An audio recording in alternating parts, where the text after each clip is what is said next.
Good evening, everyone, and welcome to the Edo State Governorship debate organized by Channels Television and its partners, the Policy Advocacy Center PLAC, in conjunction with the Civil Society Election Situation Room, Yaga Africa, and Inclusive Friends. We are live in Benin City, the Edo State capital. Tonight, two candidates will be talking to millions of people on their vision, programs, and agenda and how they hope to achieve them if elected as governor of Edo State. It is barely a week to the governorship election in Edo State, but before then, an election debate is necessary to engage those who want to lead and also promote civil discourse and provide a platform for these candidates to articulate their positions on public policy, as well as intimating the people on their style of leadership and problem-solving abilities. This debate is a simulcast running on many platforms across the globe. Our partners are joining on the local television and radio station as well as independent broadcasters across the country. There are set rules and guidelines for this debate. The candidates are aware and have agreed to those guidelines. This 2 hours debate is divided into segments varying from governance, welfare of the people, jobs, security, social development, and the economy. Let me state at this point that neither of these candidates tonight nor their political party members have seen any of these questions that we will be asking them tonight. The audience here in this auditorium have also agreed to remain silent. No cheering, no jeering. That way, this debate will achieve its purpose. Not to worry, you can follow these broadcasts across all our social media platforms and be part of the conversations. You can watch live on our website. It is channelstv.com. We are also live on Facebook and on Twitter. Twitter us using the hashtag Edo Governorship Debate. Also on Instagram, you can follow us on live tweets and all of that.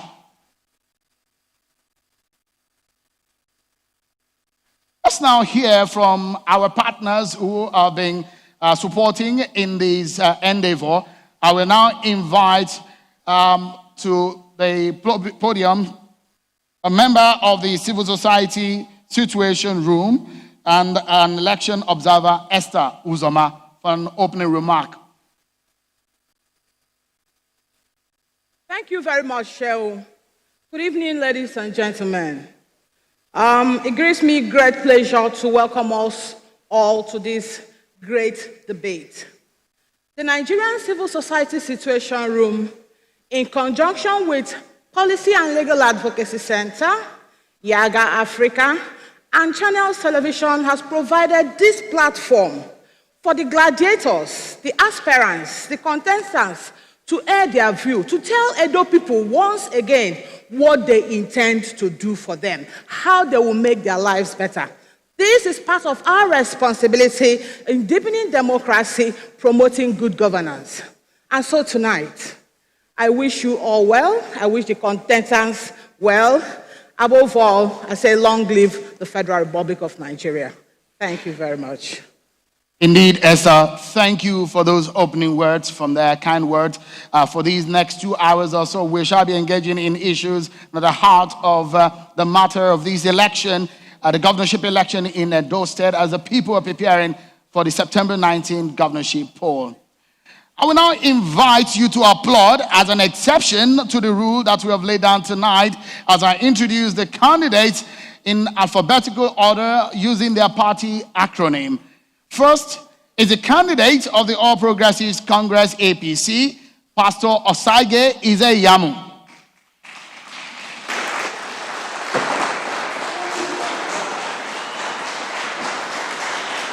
Thank you for coming.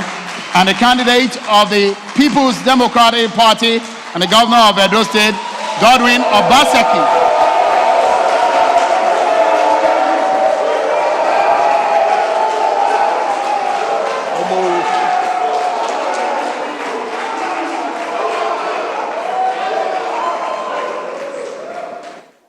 Thank you. That's an exception to the rule. So after now, there wouldn't be any jeering or any applauding as we go forward. Thank you so much, gentlemen. Let's now all rise for the Nigerian national anthem.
Thank you so much.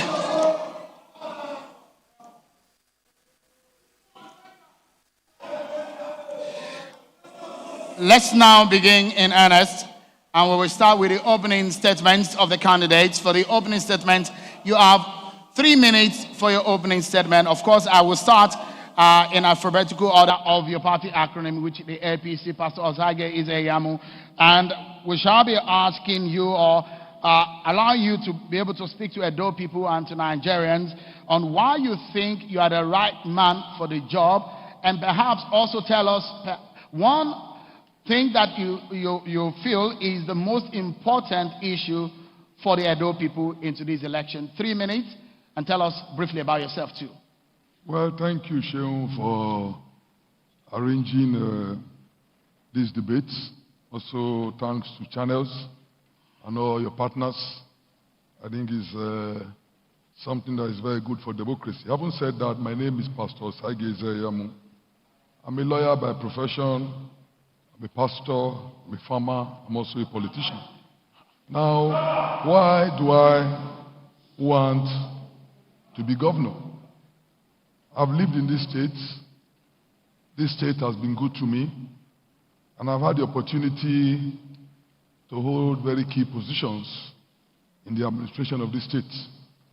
Those positions have given me a very deep insight into the workings of government, the strengths and the weaknesses.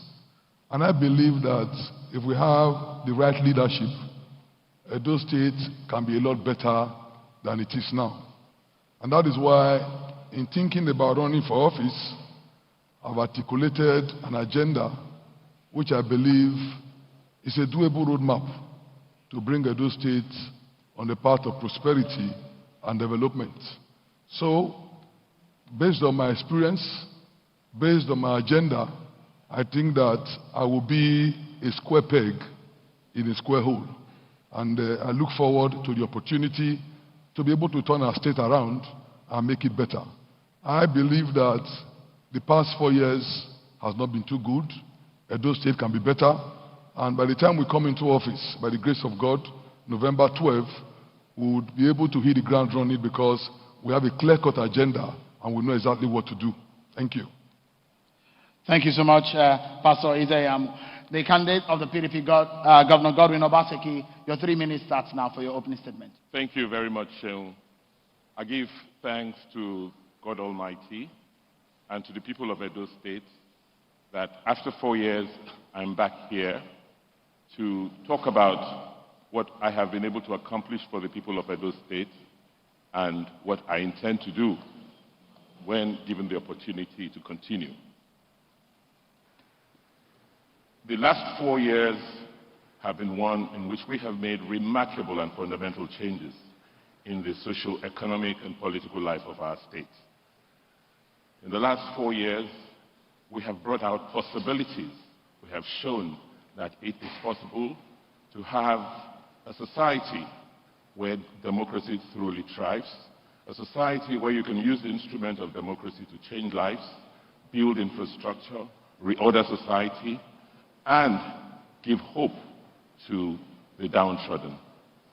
The last 4 years of my stewardship has witnessed remarkable changes and improvements in the physical space and infrastructure.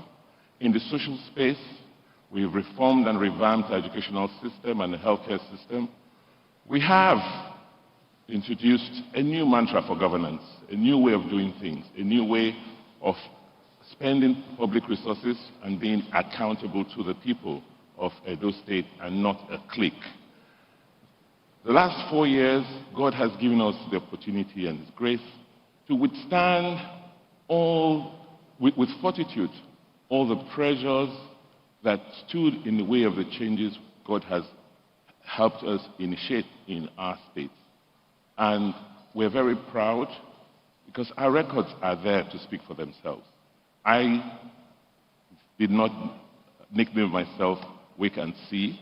It's the people of Edo State who decided that they will give me the acronym Wait and See because of the dramatic changes they have witnessed in the last 4 years of the life in the state. Our achievements are so numerous, and I want to thank those who have put all what we've done together in a website called wakeandsee.com. Thank you so much, gentlemen. We now take a break. When we come back, we will begin in earnest on some of the issues at the heart of this election and the yearnings of the people of Edo State. We'll be touching on those issues for you. We'll be right back after this break, everyone. Thank you so much, everyone, for staying with us right here on the Edo Governorship debate. We'll be joined also by independent Nigerian broadcasters. Thank you so much, everyone, for queuing in, and also the local TV and radio stations. Let's get back to talking about what really matters to the people of Edo State. And I think it's very good for us to start with the issues of economy. And let's begin. Let's switch it now. Let me begin with you, the governor of Edo State, the PDP candidate, Obaseki. Records show that the Human Development Index of Edo State in 2008 stands at 0.622%. That's 12. Edo State stands at 12 out of 36 states. And in 2019, Edo State has a poverty headcount level of 6th out of 36 states of the Federation.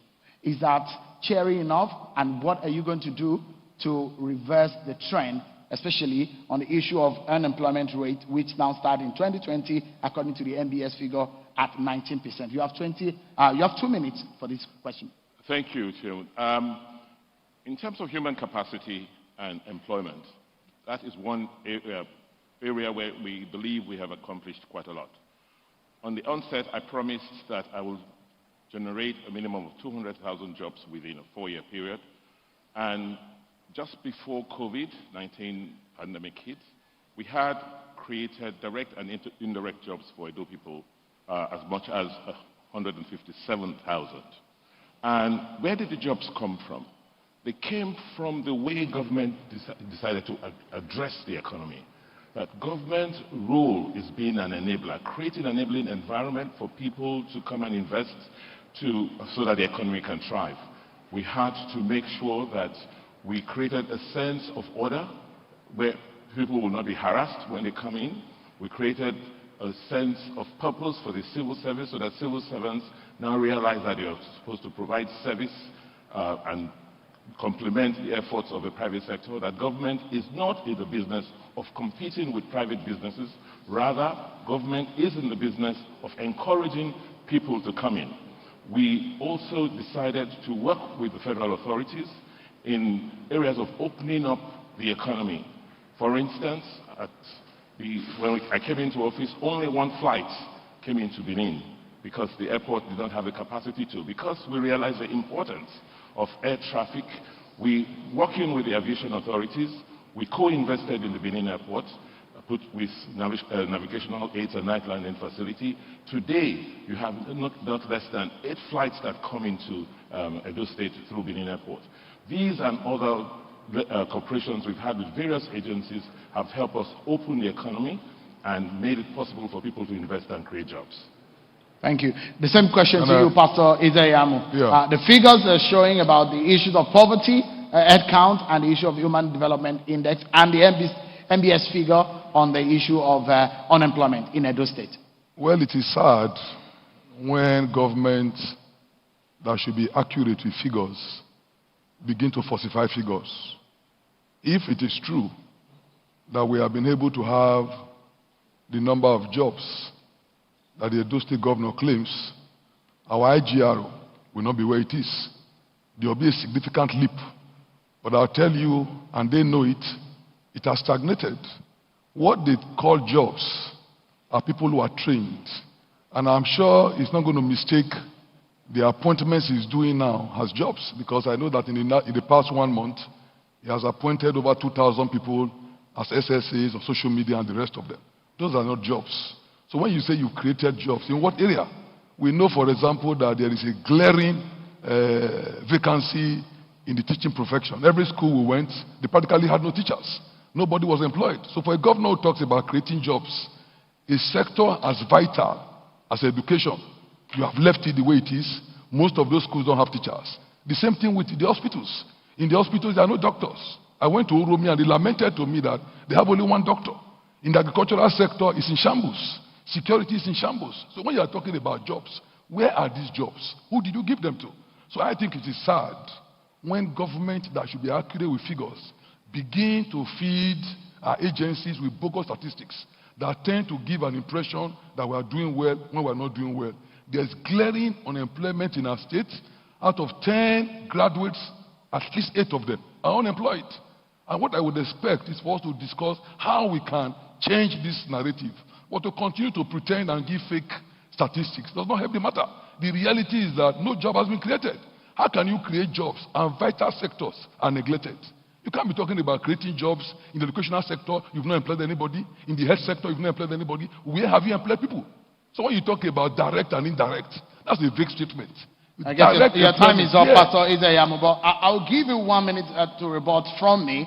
On the issue the question that I asked is, the figures that we have, they're not the fantastic figures in terms of the people of Edo State and how gainfully employed they are in terms of the Human Development Index, the poverty head count. How are you going to reverse the trend? That's the question. Thank you have you. 1 minute. Now the beautiful thing is that I have a simple agenda, and I'm very proud everywhere I go. I hold it. It's a working document.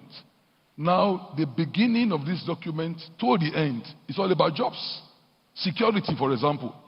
We believe that there's no way we can move forward. There's no way we are going to attract investment in the absence of security. So, we are going to invest in security apart from increasing the funding to security agencies. We are going to arrange and retrain our own vigilante groups and have a community policing. That alone will attract between 5 to 10,000 jobs. Infrastructure, we're going to invest heavily in infrastructure. And in our own case, whatever we are doing, the focus will be Edo people.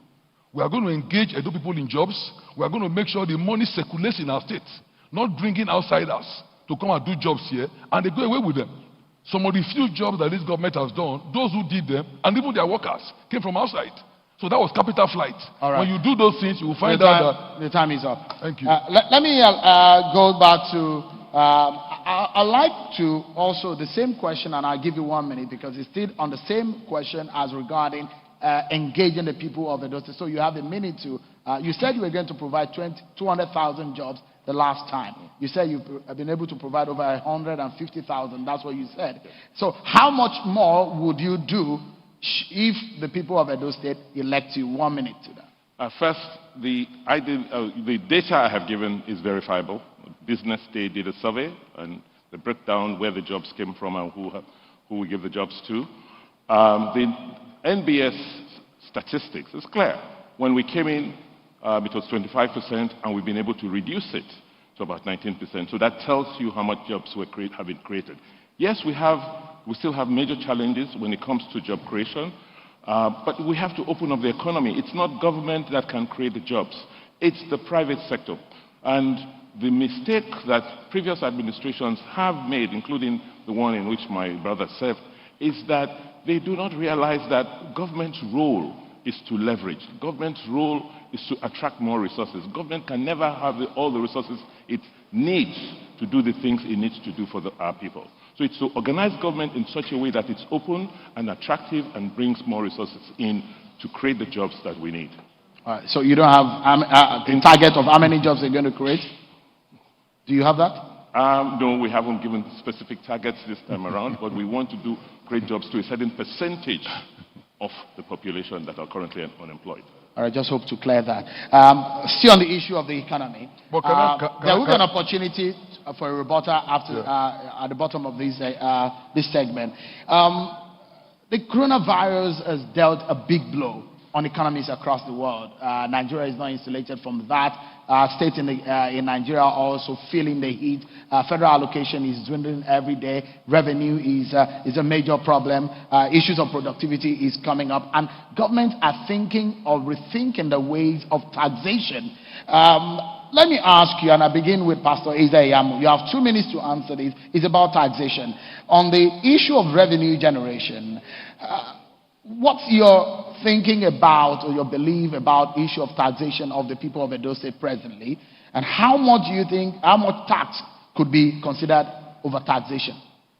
Well, we must abolish multiple taxation. There are too many taxation that practically are all the same heading, from federal, state, and local government. We need to abolish them. And then we need to streamline those who collect government revenue. I hear them say that they've abolished agberos, but I can name so many who are still in the employment of the Edo State government. And most of those money is going into their pockets. So I think that that should change. Then, so many people are not in the tax net. I believe that when they begin to see what government money is being used for, I think that many of them will willingly subject themselves to the tax net. Again, if you look at the situation in Edo State, especially in the agricultural sector and so many areas, by the time we do the kind of investment we intend to do there, I believe so many of our people will come into the tax net. So what is important is diversifying our economy. When you do that, you bring in more people into the tax net, and of course the revenue will go up. But I do not also believe that because we are looking for money, we must maintain a very high tax level. I don't believe that companies operating in our state should be taxed to the level where they go into extinction or they collapse. So we need to interface with them, we need to engage them. If they are doing well, of course they will pay their taxes. But we are going to interface with them to the extent that in whatever way we can support them, and that's where the public-private partnership comes in whatever way we can support businesses, help them to grow, we will do so. I believe if you have a better relationship with your people and with your private sector, you will find out that taxation will go up on its own without necessarily even increasing it. For now, I just believe that no new thing has been done, no innovation. All they have tried to do is increase taxation or because of election, relax on it. But basically, you need to create the environment that will make more people come into the tax. Thank you, Pastor Iyamu. Your time is up. Same question, is your turn, Governor Obaseki. So if you analyze the tax structure of the state, you realize that payee, the pay as you earn component, it accounts for the largest proportion of tax, which means that you only collect money, tax people who have earnings. So what we've done is to try and expand that net and try and bring a lot more corporates, a lot more people who have businesses into the formal sector so that we can have data on how many people are employed and therefore I get them to comply by paying their taxes. The second thing we have done is to use technology and try and remove the thugs or the enforcers from the streets by ensuring that people have their tax income numbers, ensuring that those who collect taxes do so without collecting cash in the case of when they collect direct taxes from people in the streets and in the markets, and to ensure that for the low-income taxpayers, you make it easy for them to pay their taxes. Where they don't have the cash flows, you give them space, you give them time, and you break it down into components, into parts where they can pay. The other thing is about the process of collecting tax. We are much more encouraging, we're more civil, and it will make sure that we get a higher rate of compliance. Unlike in the past, in the era of my predecessor in office, where touts, known political enforcers were the ones who had the mandate to go in there to collect taxes from people in the marketplaces and their businesses. We have said no to non-state actors collecting government taxes so that we can better account for them. I will not allow lions and tigers to collect taxes in Edo State. Thank you so much.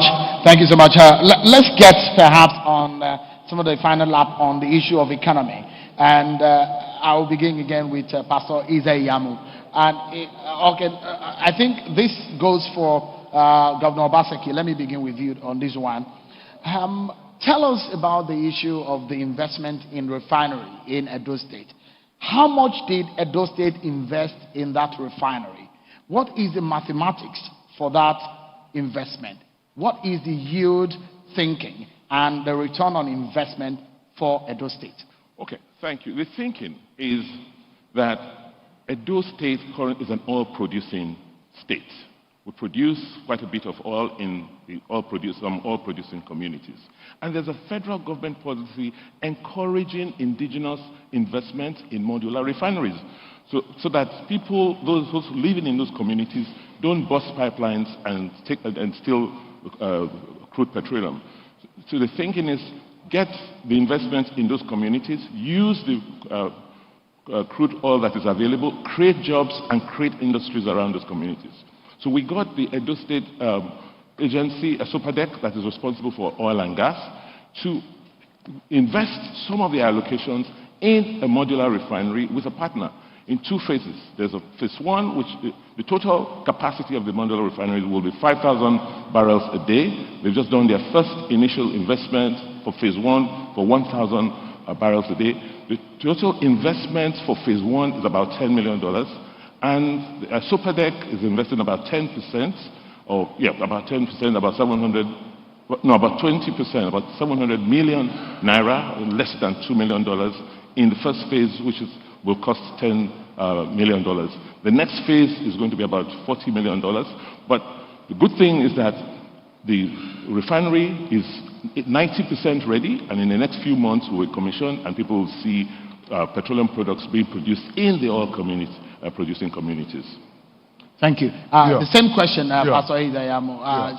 Since you are seeking the governorship seat, it's going to be a big investment. You're thinking about it? Thank you. Well, my simple agenda, as far back as 4 years ago, I had mentioned the necessity to build a refinery at Obaoka because of the oil wells in that locality. I'm happy that Governor Obaseki concedes that the initiative to set up modular refineries is that of the APC federal government. I'm very happy about that. Now, please. Now, for a project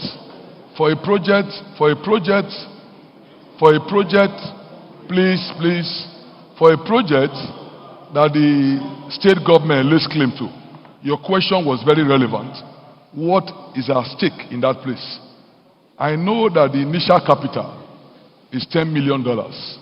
It will interest the people to know that our investment there is just 700 million naira, which is less than 1% of the share in that company.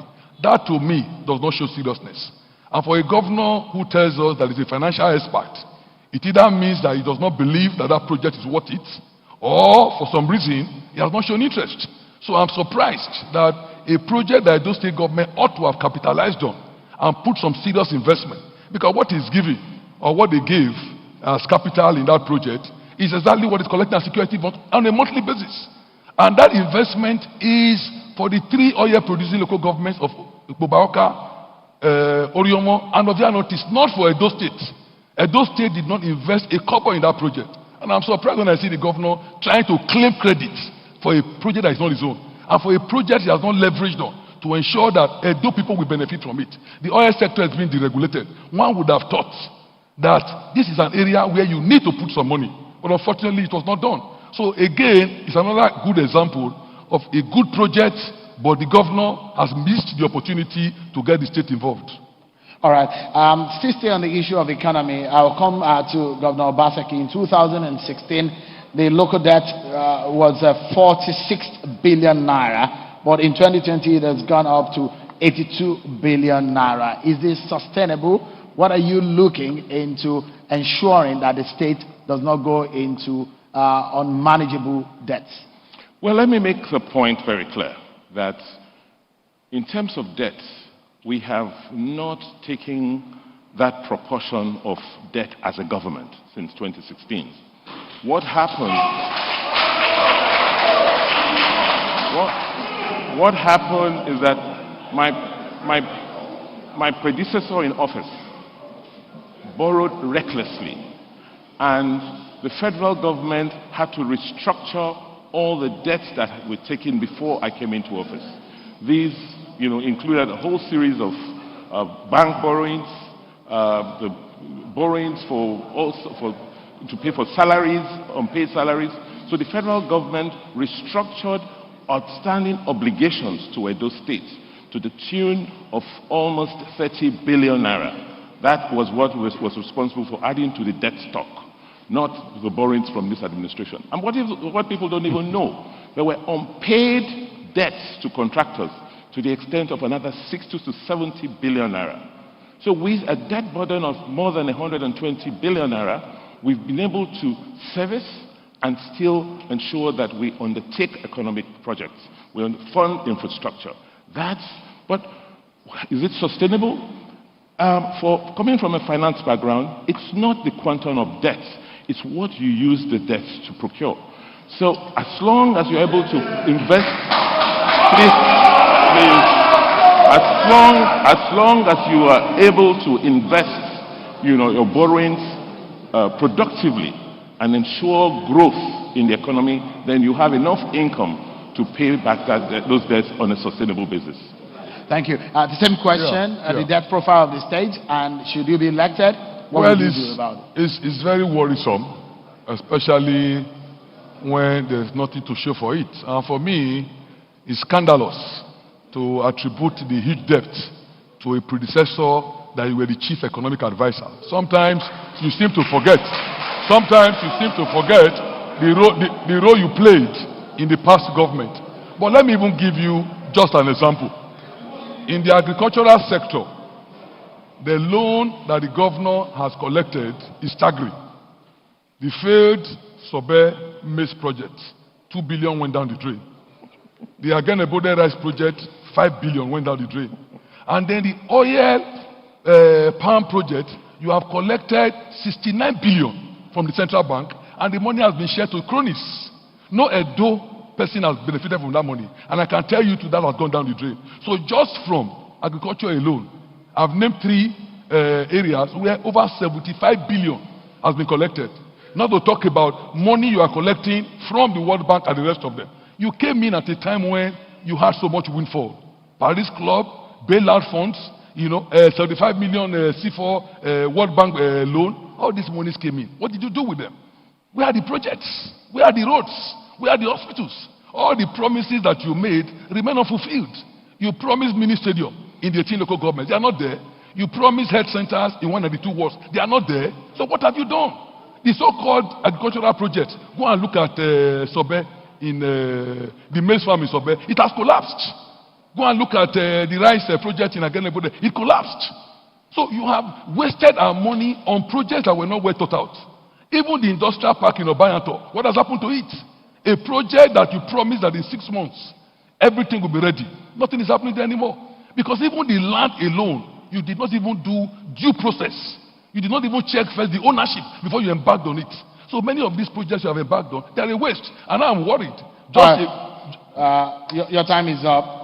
I have one more question on this segment before I allow you a minute each for rebuttals, should you want to respond to any of the statement made.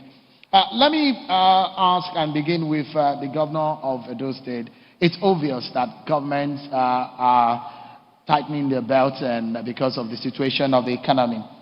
Is the civil service of Edo State over-bloated? If it is, are you hoping or are you thinking of cutting the workforce? No, the civil service is not over-bloated. The problem with the civil service is that it is aged. We need to bring in more people to work for government, smarter people, we need to train them. What unfortunately happened with the civil service is that when my brother was secretary to government of Edo State, they retrenched, they sacked the creme de la creme of the civil service, most of the experienced permanent secretaries, in the guise that they were trying to save money. So you have a civil service over the last 20 years that has grown without mentorship, without training, and without capacity building. So what we are doing is first to because government has to be strong, even in the face of coronavirus, to be able to manage the people, manage the state. So what we have done is we've built the John Odigie Oyego Center for Public Service Training, and with that we intend to train rigorously Given our experience in the educational sector, we intend to train very rigorously and hire a whole new generation of civil servants who will be technologically savvy, who will use computers, who will use ICT to deliver government services to the people of the state. So it's not, for now we have vacancies. We are currently restructuring the civil service, reviewing the processes, the procedures, the conditions of service, such that we can now hire a whole generation of public servants who will be prepared and have the capacity to move Edo forward. Thank you so much, Pastor Iyamu. Same question. Is Edo State civil service overbloated? No, Are you planning to cut down the workforce? Should he be elected? Definitely not. I think the model the governor has tried to adopt is to reduce the workforce to the barest minimum. But unfortunately, whatever savings he thinks he's making is not being seen in capital projects. The only vote that has been increased during his time is the security vote, which has increased by over 100%, and yet there is no serious investment in the security sector. Now, I'm surprised that he's talking about when I left office. I left office 13 years ago. 8 years ago, for 8 years, you served under a government, and you are telling us that during those 8 years, you did no training. That lamentation is scandalous. 8 years, you were in the government before now, and you are saying that because of what happened 13 years ago, you are lamenting that right now, you replace this training. You've done 4 years, add it to the 8, that's 12 years. 12 years of total inactivity. You are not telling us that in your second term, you will do something. For a man who failed in 12 years, to attempt to try him again will be suicidal. So it can't happen. So let me make it clear that the workforce is not overbloated. I gave you an example about teachers. Over 38%, they have either retired or they have died, and the governor has made no attempt to replace them. How can you have schools without teachers? So when they talk about Edo best, it's a joke. What is best when schools don't have teachers? Everywhere you go, especially in the rural areas, you are going to find that at maximum you will get 3 teachers, but most of them just 1. What kind of education is that? What kind of education do you have in the health sector where there are no doctors, no nurses, and in the health sector in critical areas you won't see anybody? So there is dire need to take all these people. And when the governor was talking about, you can't employ people, no, there are some areas that are vital sectors. There are vital sectors. For example, the governor is trying to contract out health management. That's ridiculous. Governor must look after the health sector. You can't contract it out. The same people you have carried now. Your time is up, Pastor Iyamu. So we will conclude this segment on the economy, and I'd like you 1 minute each. Should you have any rebuttal for anything any of you have said in this very segment? Shall I start with you, Governor Obaseki? You have 1 minute. Thank you.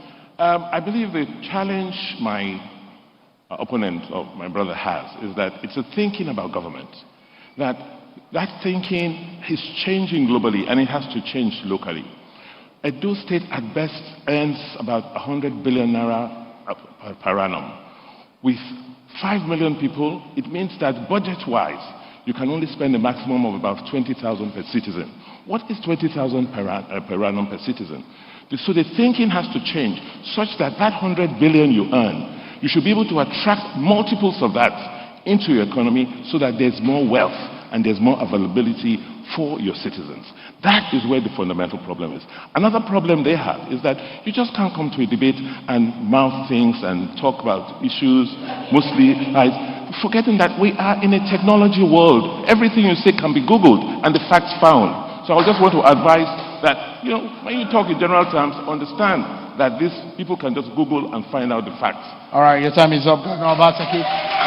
Pastor Iyamu, you have 1 minute to react to any of the things that you have interest in. Well, I think that in the past 4 years, the economy of Edo has been mismanaged, has been plundered, and all the huge amount that we received at the inception of this administration has practically left our state without any serious project to show for it. I've looked at the agricultural sector, there's nothing there. I've looked at industries, there's nothing there. And all these areas I'm talking about, I can mention to you huge amounts that were spent in them. We had the opportunity, when allocation was good, to diversify our economy. The governor made what I might call a very lame attempt, and it failed completely. And today, we are in a very sorry state because we had the opportunity to enter into areas that would have brought in revenue. During Christmas, for example, people were going to Abakaliki to bring rice. They were going to Kebbi to bring rice. What were they coming? Pastor Iyamu, thank you so much. Your time is up. So thank you. We'll take a break. And when we come back, we'll talk more, this time around, on security, health, and education. These are important issues for Edo people, especially in these elections. We will be right back, everyone. Join us again. Thank you so much, everyone, for staying with us. We're live for you from Benin City, the capital of Edo State, for this Edo State governorship debate. Thank you so much, gentlemen, the candidates that are here on the stage tonight. Let's go into the issues of security, education, and health. Let me begin this time around with the candidate of the APC. The issue of cultism, thuggery, and violent crimes are a major source of worries in Edo State. Should he be elected in the first 100 days? This assumes some kind of emergency. What will be your immediate steps to stop all of these kind of crimes? Well, security is the first item on our simple agenda because, one, the insecurity in our state has reached an alarming proportion. And without security, nobody, including even our own indigenes, will want to come and invest their money in our state. So we intend to invest in security. We believe if we do so, a lot of things will change.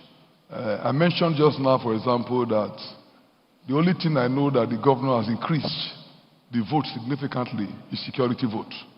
I have no problem with increasing your security vote, but I would have wanted to see some corresponding increase in the level of effectiveness in security issues. Unfortunately, the pittance that the security agencies get is still what they get.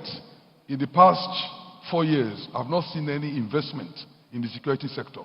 When I was in government, and in fact, when so many people have been in government, I've seen huge investment, buying vehicles, buying radio equipment, giving them money to motivate them. But that has not been there in this present arrangement. Even the vehicles I saw, they are pathetic. If you see the kind of cars that the so-called security outfit they have, are not even cars that can go through a terrain. So certainly, those are not vehicles meant for crime fighting. We have not invested in security. Technology also comes in. We have not invested in it. We are perhaps one of the few states in the South-South that have not invested in trackers. These days, we can even invest in drones to be able to detect many of these things. Now, when you invest in security, the issue of cultism, the issue of thuggery, the issue of violence, you can tackle them. If the police are well motivated, a lot of things will change. Then one thing we had in the past, which also checkmated all this street fighting and the rest of them, were vigilante groups. But those vigilante groups were financed by communities who are no longer so buoyant, so they can't finance them. So because of that, many of these vigilante groups are practically gone to sleep. Your time is up, Pastor Iyamu. Governor Obaseki, it's your turn. Same question. Thank you, Sean. First, let me correct the notion. Our security votes is perhaps one of the lowest since I've been associated with the Edo State government. It's less than 5% of our total budget because, we have so many other commitments. But that does not mean that security is not critical and pivotal. What we have done is to rethink security and create a new security architecture for the state. I'm grateful that we have the person of the IGP, person of Adamu Mohammed. As AIG Zone 5, I have the privilege of working very closely with him to redesign the security architecture of Edo State. We're realizing that security is in the exclusive list. But the state government, the responsibility and burden of security rests with the citizens. We try to create a hybrid where working with the federal government, within the state, you can now create your own structures and layers of security that will support what the federal government is doing. That led us to creating an outfit called POWOV, the Public Works Volunteers. We have about 3,000 young men and women who were hired in their wards and who have been trained and given uniforms to help keep public order and provide intelligence, local intelligence on what's going on in that area, and we use those, feed that intelligence into the federal security network. It's working. The situation would have been much worse. We were able to tame a lot of the cult groups and a lot of the touts in town. And this election really is going to be a verdict on how we move, how we deal with security going forward. The bulk of the lions and tigers around the APC today represent, the bulk of those cult groups who believe that if the APC government wins in Edo State, then they will not have their sway in our state. But by the grace of God, that will not happen. Thank you so much. Let's also look at the issue of kidnapping.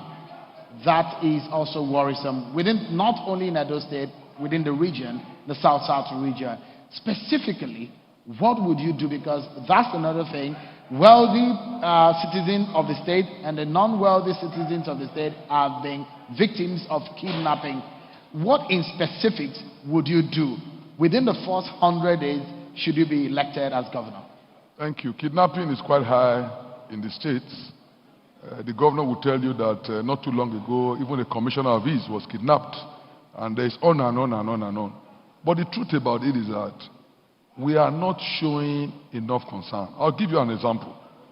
Most of the people who have been kidnapped on Binia Auchi Road, they will tell you it happened at a place called Urokusa. That is where most of the time people come out and kidnap them.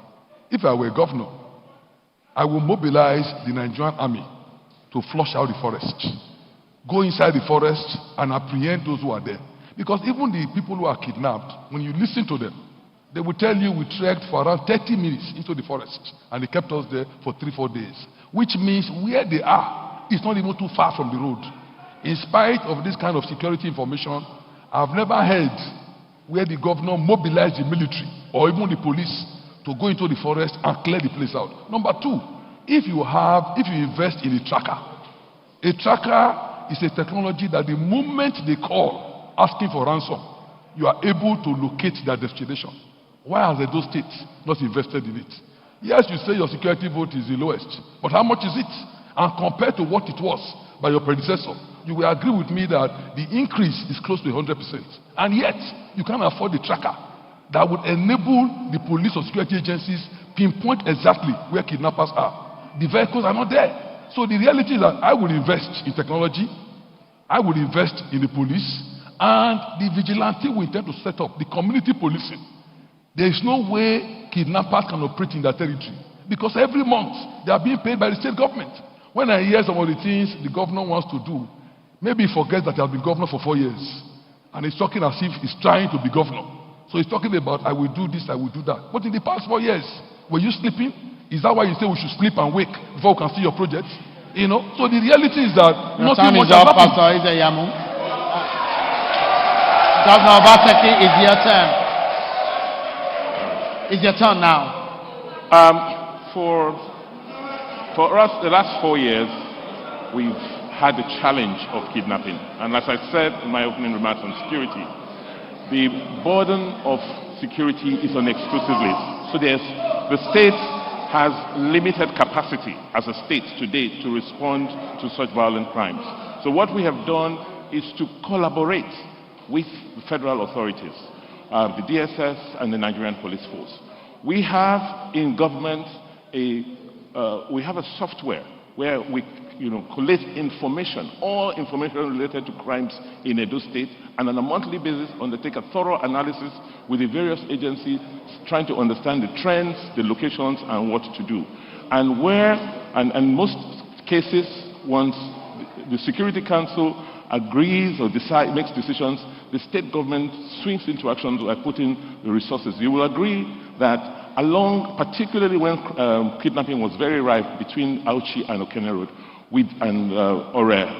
Ofosu and Okada and Ofosu, we deployed the services of the state government of contractors to clear the sides, the bushes around the roads from which the kidnappers, come in to stop vehicles. So such actions by us show that we have been supporting the federal agencies, and we will continue to do so. By the way, we have a tracker in Edo State. We purchased. It is a security matter, so I'm not going to sit here to tell you how much we have invested in security. But it's a security is a national challenge.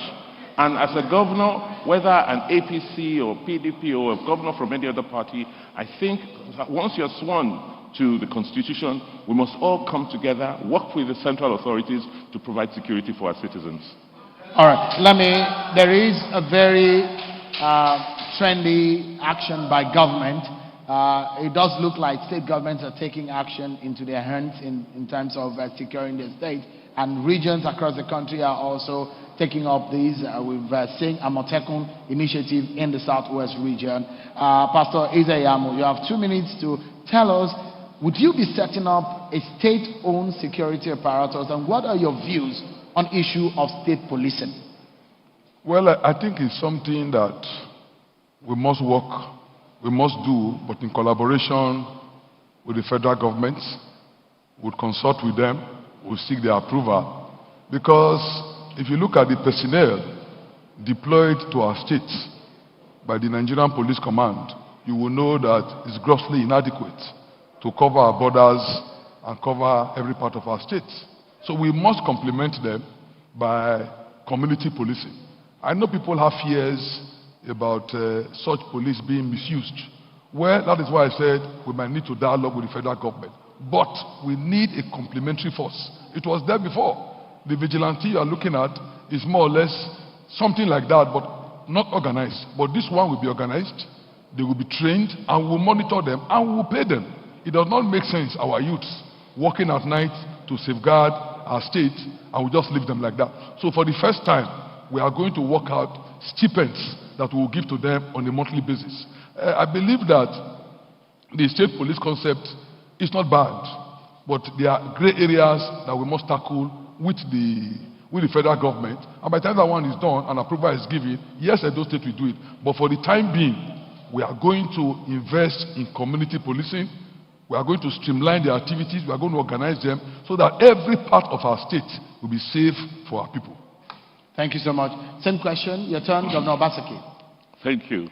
I believe that state police is required, and that the logic of our federation, the logic of our presidential system, means that policing or security, just like most other services, have to be cannot be exclusive to the center alone. You have to have policing at every tier of government, federal, state, and local. That is what happens in most federations. What we need to do is to address the fears and concerns of misuse by the different tiers. But that we should not have, it's no longer an issue for debate. We currently have local policing in some form. I think what we're trying to do, working with the new Inspector General of Police, is seeing how we can create that alignment. So I'm glad that we've been able to submit a list for community policing to the police authorities. So we are reviewing that list, and it is just the first phase, because you cannot police every part of this country centrally. It also makes sense that even the localities police themselves. That's how they have come up with the concept of vigilantes. What we need to do is formalize them, streamline them, and then make sure that areas of conflicts are reduced. As a state, we currently are doing that. Every month, we set aside 1% of our allocation for security and for health. 1% for security and 1% for health. And that amount is to support efforts at local policing.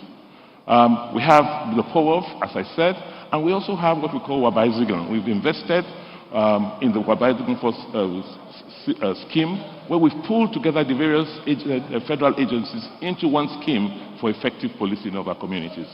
Thank you so much, Governor Obaseki. On this leg of the security, there is one quick question I want to chip in. I'd like you to answer in a minute each before we move into some other very important issue as health and education. And that issue is about human trafficking. Edo State, of course, we know human trafficking is a crime, but Edo State is once known as a home for traffickers. In specific, Pastor Iyamu, should you be elected, what would you do to human traffickers if they are apprehended? Or how do you hope to go after human traffickers so they do not soil the name of Edo State globally? 1 minute, please. Well, it's regrettable that Edo State is being stigmatized by this issue of human trafficking. The federal government has set up an agency, and I think they are doing their best. I also believe that if we make the home environment more attractive, create jobs, and halt rural to urban drift, you will find out that these human traffickers will not be able to get people to take away. But certainly there are laws, and these laws have to be enforced. There are laws prohibiting human trafficking at local and international level. We will not hesitate at all to assist to enforce these laws. We don't want our state to be stigmatized. We have a lot of people in the diaspora who are doing very well, professionals in various fields. But unfortunately, the stigmatization has created the impression that all they do is abroad. Thank you, Pastor Iyamu.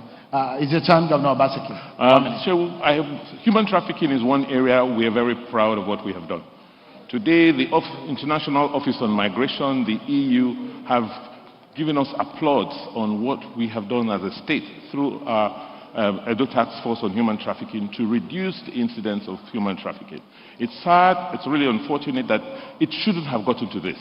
When my brother was in office, as Secretary to Government, that was when the seeds for this were sown, and that was when it started.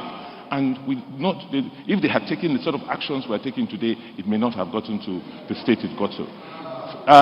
What are the issues? The issues first were in denial. The government was pretending that it didn't exist because people were benefiting from the trade.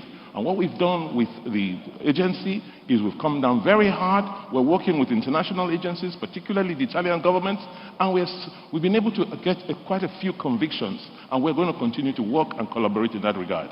All right, thank you so much. Let's move into the issue of education, and centrally, I want also to anchor on how education can be digitally managed in Edo State because of the issue of coronavirus. Pastor Iyamu, should you be elected governor of Edo State, what are your thinking and what are your action plans that you have highlighted in your manifesto to deal with the effect of coronavirus, knowing full well that children or students may not be able to fully integrate back into physical classrooms, but a lot of those students who are not very buoyant, whose parents are not very buoyant, may not be able to afford digital learning. What would you do immediately, because another academic session has begun? 2 minutes, please. Well, it's an easy question because my church, we run schools, and because of COVID-19, we had to adjust and resort to e-learning. I think that is the way to go. It's clear now that nobody is sure when this pandemic will end, and we cannot keep our children at home indefinitely. So we need to resort to technology to be able to teach them, and that's what we are doing. It also means that we need to really invest in technology in our schools, primary, secondary, and of course, tertiary level.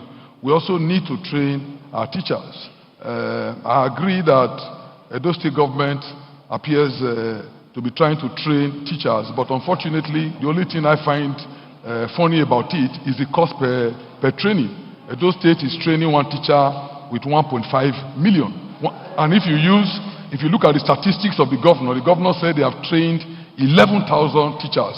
That will mean they have spent over 16 billion on just training teachers. But this training, how has it impacted our children? That's another issue. So for me, though, we need to put up a couple of experts, look for how we can vigorously go into e-learning in all our schools, even the ones in the rural areas, ensure that this pandemic do not disadvantage them when it comes to education. So we are going to do that, and that is something that we can actually start in the first 100 days. Governor Obaseki, it's your turn. Thank you. I'm sure you'll see I'm smiling. I wish I had the kind of monies that my opponent is talking about. I mean, we'll do wonders. 15 billion to 20 is a lot. But talking a lot more seriously, we thank God that we took certain decisions to reform our educational system very early on in the life of our administration. I want to pay special tributes and thanks to the chairman of our state Universal Basic Education Board, who, we got in. Thank God I listened to my instincts, because my predecessor in office, as God did not want me to employ that woman.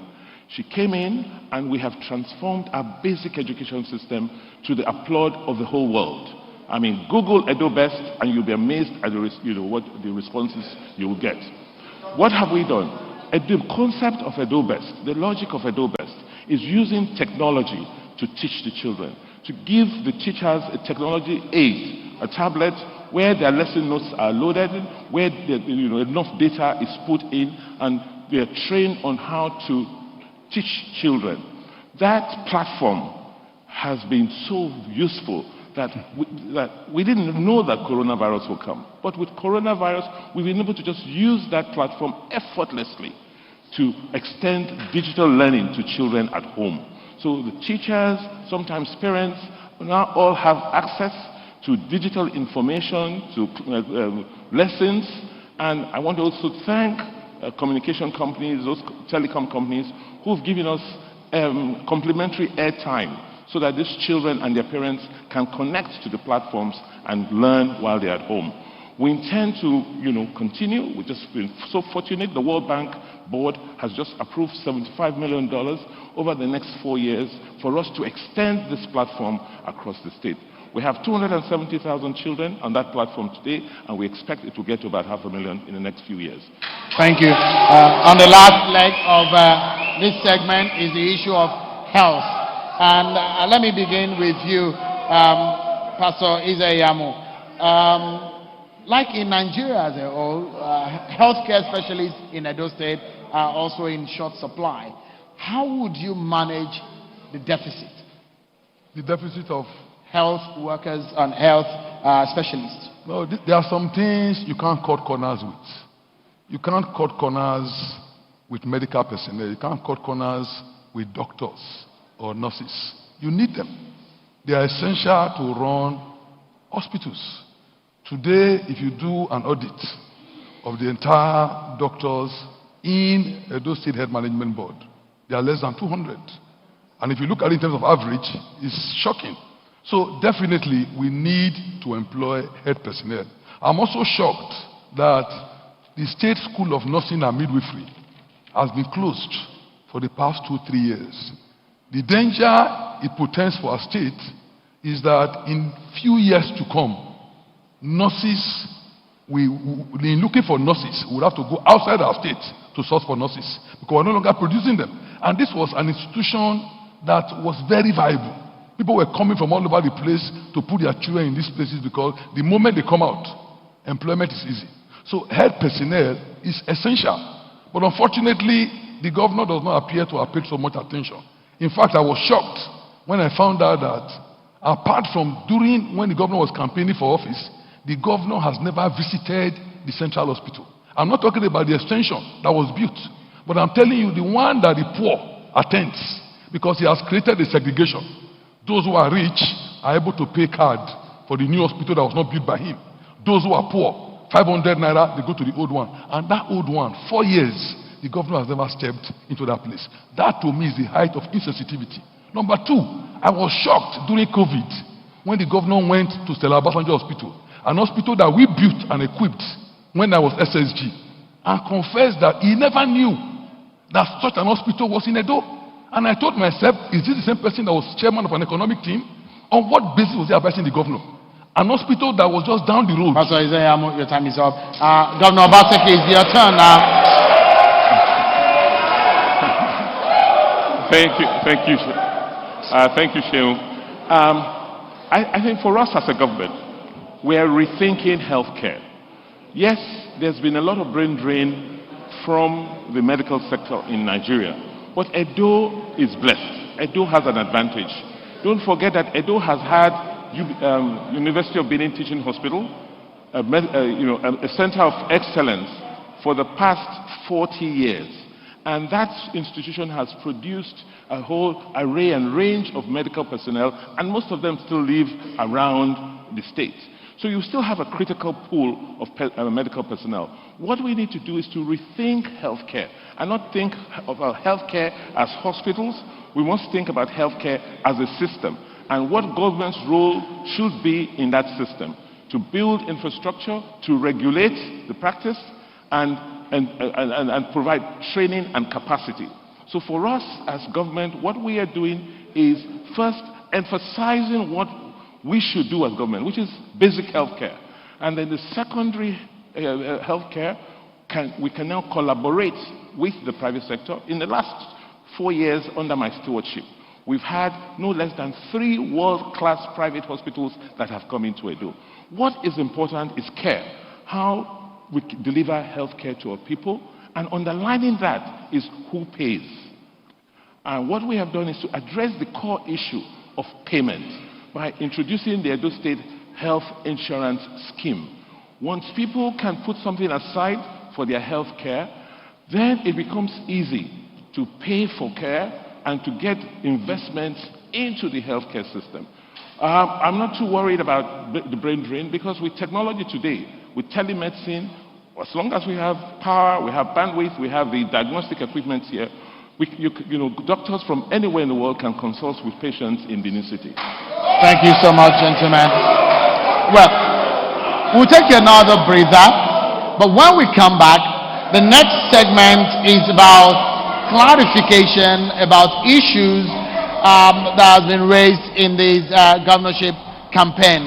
And when we come back, we'll talk about that. Join us again, everyone. Thank you so much, and welcome back to the Edo State Governorship debate. It's now time for the segment for clarification. There has been some issues on the minds of a lot of people, and it's time to clear the air on some of the issues, conception or misconception during the campaigns. But before we get into that matter, there is one thing that is very crucial, which I wanted us to touch on before we went on that break, and is that of agriculture. This time around, I will begin with Governor Obaseki. What would you do about agriculture in specifics? Okay, let me talk about what we are currently doing about agriculture. We never knew COVID-19 will come. We never knew that oil prices will be affected this way. But we were fortunate, as part of our reform programs, to have started what we call the Agripreneur Scheme about 3 years ago, where we, as government, try to help create the enabling environment for farming and agriculture to thrive. So what we've done is to look at agricultural assets which were owned by the state, places like the Sobe farm settlements, the rice farms in Ageno-Bode, in Subenu, and what we've done is to first help the farmers do de-risk farming.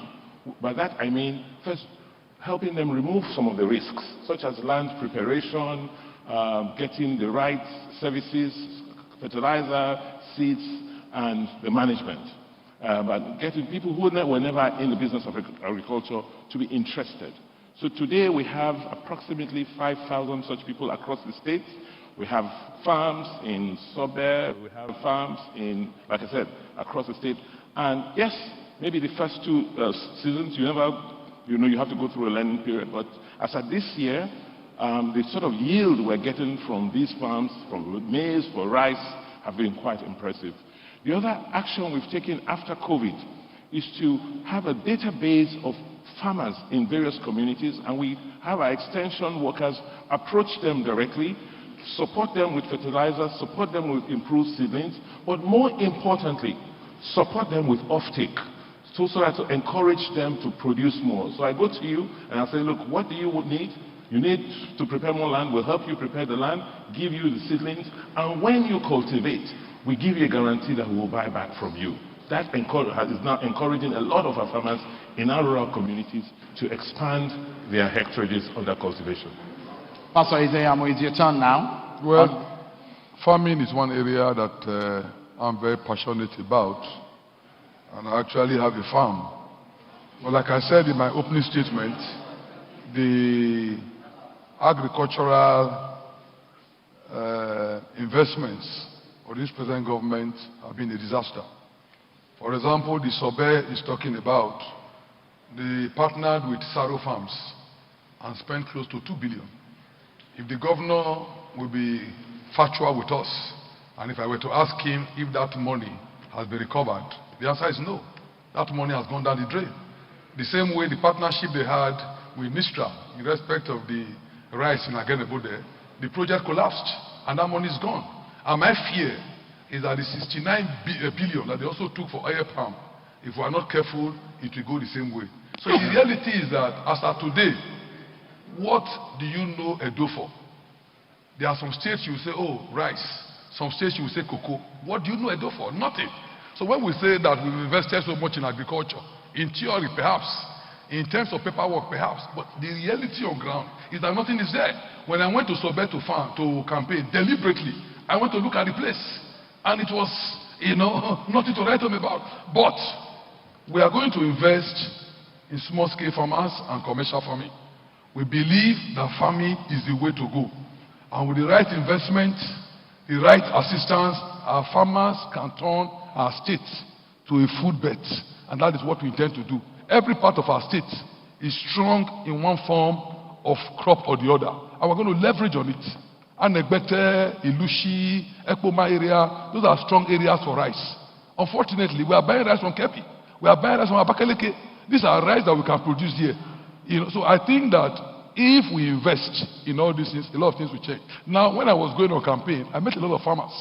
And they told me that Edo State government made them to sign to fill forms. Time is up, they paid. Pastor Isaiah, I'm sorry.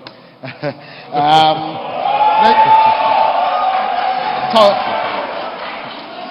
I'd like to plead with our audience right here to please stop the jeering and the clapping, because it will impede into the timing of the candidates when they speak. So please kindly bear with us.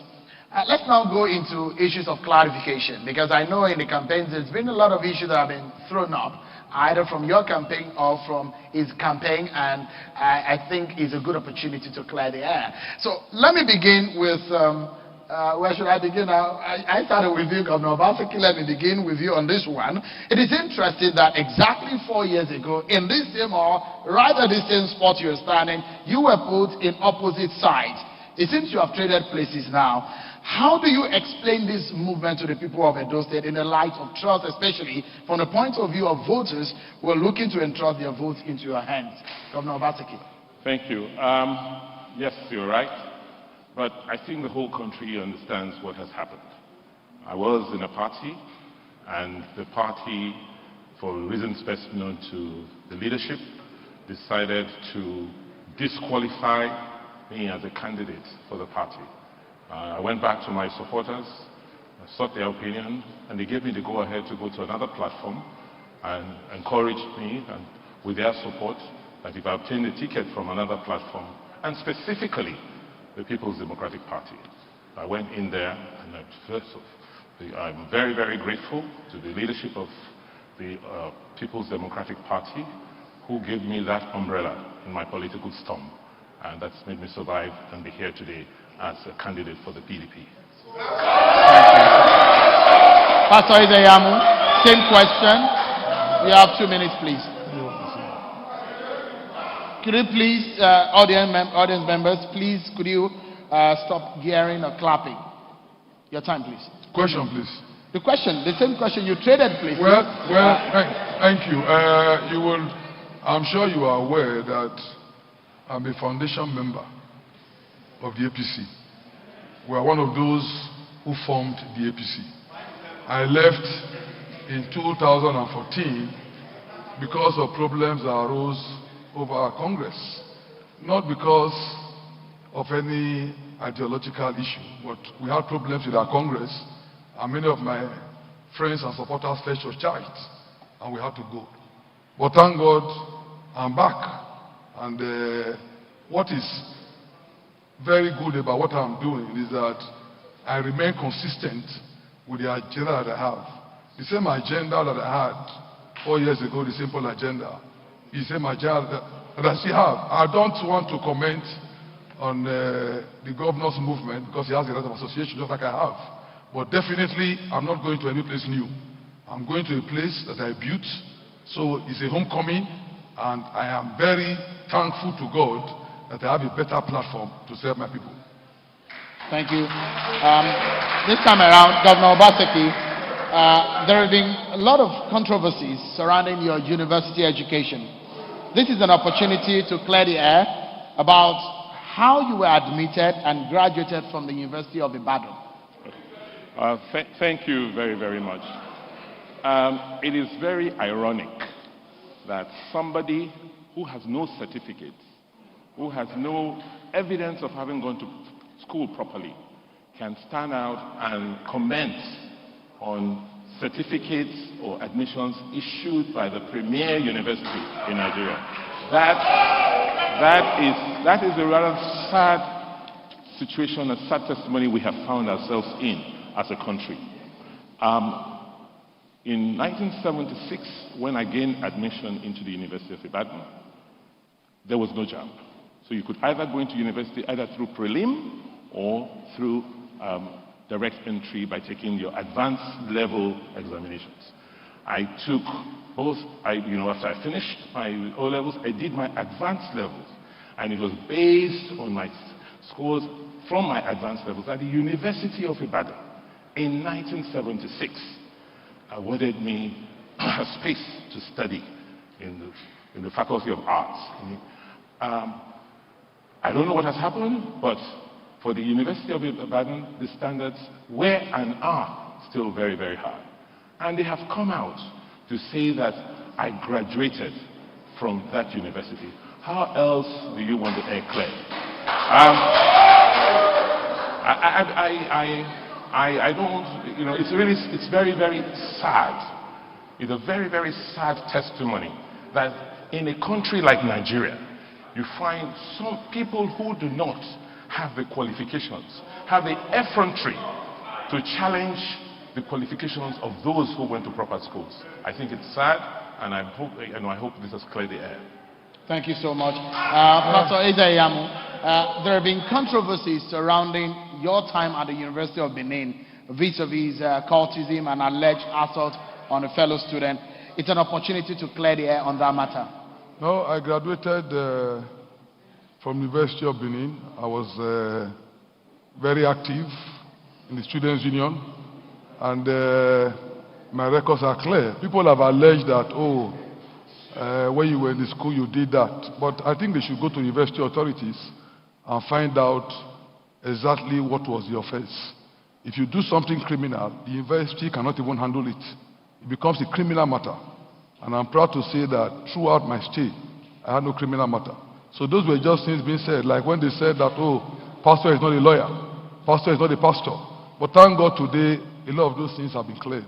But if I might just comment briefly, when that question was asked, is he saying that it is scandalous that you that is asking do not have a degree? Because you are the one asking the question. We are not doubting you going to the university. That is not the issue. The issue is you failed by your own records. You failed school sets. You had 3 credits, no English, no maths. Even to enter A levels would have been difficult. And if you got A levels, why is it that you've not been able to present the A levels? If you did A levels, where is the result? Because that is a moral question. A lot of people are looking up to you as a governor and as a leader. The Oshomole you were trying to talk about just now, in your inaugural address, you described him as your leader and your mentor. So you're not even qualified to now begin to indict him. But the question is, how did you enter the university? Because you failed school sets. If you did A levels, where is your result? That is the issue. And that is why you were disqualified. And the disqualification arose from information that PDP, your partner, provided. Because PDP, when I was contesting against you, said you were not qualified. You didn't have a result. Why have you not answered that question? Where is your result?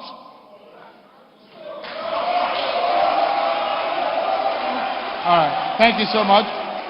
This very question will demand an answer. If you could please, audience members, Just keep it low so that we can move on because of our time.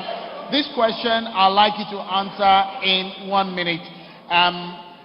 There is a recurring decimal in the political careers of both of you, and that is the former Governor Adams Oshiomhole. At one time or the other, is either for you or against you. Your relationship with him, I'd like you to explain your relationship with him and the role he has played in your political career. I'll begin with you, Governor Obaseki. 1 minute. I think you must note that, first, I was one of those who helped Comrade Oshiomhole to become governor in Edo State. Having left Labour, he had no money, and he didn't even live in Edo State. Putting together a coterie of friends, he was able to prosecute his ambition.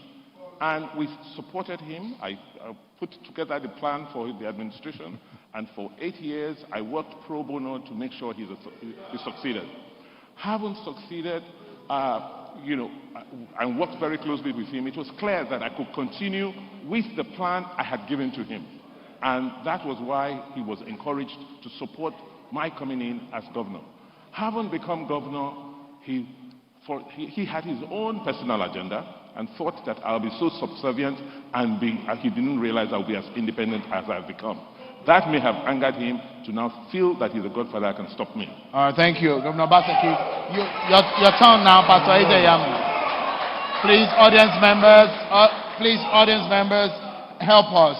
Pastor Iyamu, your 1 minute starts now. The question, please. The question, same question. The recurring decimal in your political career. Former Governor Adams Oshiomhole. Well, I'm shocked that Governor Obaseki, who has never voted in Edo State until his own election in 2016, would tell the world that he more or less brought Oshiomhole. When I heard that they claimed that he raised the money, I laughed. And the first time I saw Oshiomhole, after a long time, I asked him. The reality is that the money Governor Obaseki brought for Oshiomhole's election, his own contribution was 100,000. And the entire amount was not up to 10 million. We know how we raise money for Comrade Adams' election. So I am surprised that in public like this, we can continue with a lie that was meant to dress you up for political acceptability. Oshiomhole needed desperately to market you, and he gave the impression that you funded his election. You know that is not true, because you were not in a position to do so. The stock market, your Afri Invest was at its lowest ebb. You were not doing well as a stockbroker, so you didn't even have the resources. Pastor Iyamu, your time is up. Can you say that? We go on another break, but when we come back, we are entering into the very final round of this debate. We'll be right back, everyone. Join us again. Thanks so much, everyone. We're coming gradually to the closing of this debate. And before we get to your closing moment, it's time for rebuttals. I'm very sure that you have questions for each other, and I'll allow you to ask the questions, and you have 1 minute to respond, then we'll get to your closing statement. And this time around, let me begin with Pastor Iyamu. Any question for your opponent tonight? Well, let me just ask 2 questions. One in their Greek. 1 question, please. Okay, 1 question. Governor Obaseki, you've spoken so much about our Greek. Like I said, I went to Sobe, and I'm aware of the partnership you had with Saro Farm. And you spent close to 2 billion of borrowed funds to do that project. That money, has it been plowed back to that project? Is that money back to the state coffers? Or that project has failed? Let's please be factual. 1 minute to respond, Governor Obaseki. Firstly, it is false. It is not true. We did not spend 2 billion naira on a farm. The 450-hectare farm, you could not have spent 2 billion. So let us get that clear. We have a program, the Agripreneur Program, which is ongoing as I speak today. It's still working. The central bank has a scheme called the Commercial Agricultural Scheme, the CATS, where the state took 5 billion naira to fund all the agricultural projects which it has been undertaking in the last 2.5 to 3 years. It's a portfolio. Some Farms will do well one season, may not do well one season and do well the next season. That is the nature of business. But the important thing is that the farmers go back the next season and with support. So yes, you could say maybe a little bit of money was lost because they couldn't sell or because herdsmen attacked the farms. But the next season, they've been supported and they've gone back. That is the nature of business. All right, thank you. Governor Obaseki, your question to Pastor Iyamu. And Pastor Iyamu, you have a minute to respond. Please go ahead. In the light of a post-COVID world, the post-COVID economy, where resources, revenues of government will be affected considerably, like Shehu had said earlier on, and your simple agenda of doing all of these great things for the people of Edo State, how do you think and where do you think you will get this money required to fund your simple agenda? Because just walking through your agenda, in the first year alone for the things you want to do, you require close up to 500 billion naira. Where will you get that sort of money from and how? Pastor Iyamu, a minute to respond. Well, the way you waste money is not the way I waste money. I'm very prudent. I'm very prudent in financial management, and I believe that this is a period that calls for better thing, understanding your priorities, and diversifying the economy. With what we have in mind, we are very optimistic that COVID or no COVID, our revenue will improve and we'll be able to do most of the projects that we plan to do. Thank you. Thank you. Thank you so much, gentlemen. I guess it's been a long one and a very fulfilling one, I guess, with the conversations that we had. And because of our time, I guess we've come to the very end of this debate tonight. I must sincerely thank both of you, Pastor Iyamu of the APC, Governor Obaseki, thank you so much, of the PDP for coming tonight. I must sincerely thank also the Independent Broadcasters Association of Nigeria, Situation Room, Inclusive Friends, and Yaga, our partners on this debate. Thank you so much, everyone, for watching. I'm Shehu Akimale. Bye-bye.